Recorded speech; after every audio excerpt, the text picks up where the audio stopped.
It is so nice to take the mask off. So it's great to be here with you today. My name is Brenda Phillips, and I'm a senior lecturer in the Department of Psychological and Brain Sciences. And today I'm going to be talking a little bit about how we research women who are suffering from cancer and how we look at their well-being and how they survive and potentially thrive under very difficult circumstances. And so we're really interested in how women cope with stress, as well as existential challenges. And also we study systems of inequality, including racism and poverty and economic inequalities. And we study human flourishing. Specifically, what I'm going to talk to you about today is how we study flourishing in terms of women's engagement in contemplative practices, particularly when those practices are done in solitude. And we're interested in how those experiences generate a sense of empowerment. So as you can see here, in this first study, we're looking at a sample of 200 healthy women, and we simply wanted to know to what extent there was a relationship between solitude experiences and their experiences of positive emotions. We adapted James Averill model, and here we're looking at the right-hand side of that graph, where you're looking and seeing the relational dimensions. So this is solitude experiences that occur because they're voluntary, and really the focus is to psychologically retreat for the purposes of regrouping or reconnecting with the self. And what that research shows is that overall, this type of experience can give rise to feelings of freedom and a deep sense of connection with self and others. So as you can see in the lower right-hand quadrant, what we did is we assessed solitude empowerment. So to what extent these experiences brought about feelings of self-reliance and also feeling whole or undivided.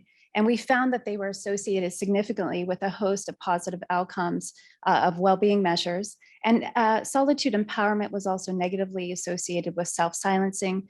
Self-silencing is really indicative of depression in many instances.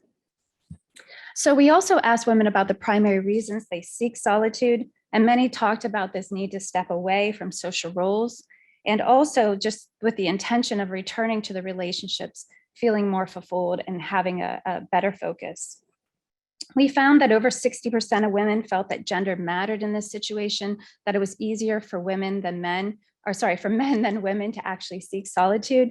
And many women indicated that they sometimes felt unsafe actually going out on their own in nature in particular.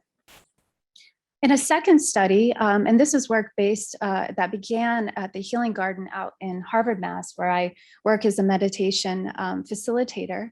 And what we were exploring in this study was, again, to what extent women found solitude played an important or very important role in their lives. And over 90%, I'm behind, over 90% indicated that it was very important to them.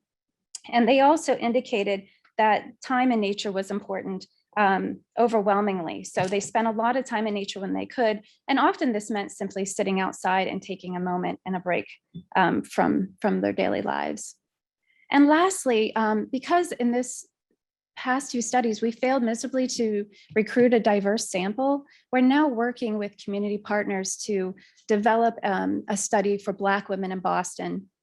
Over the past year, my research assistants have been working with Boston City councilors, Black pastors, and also faculty of religious study programs to figure out what needs women have in these communities and how we might go best assess their connection to nature, as well as their support networks. And so those interview themes are here on the left-hand side.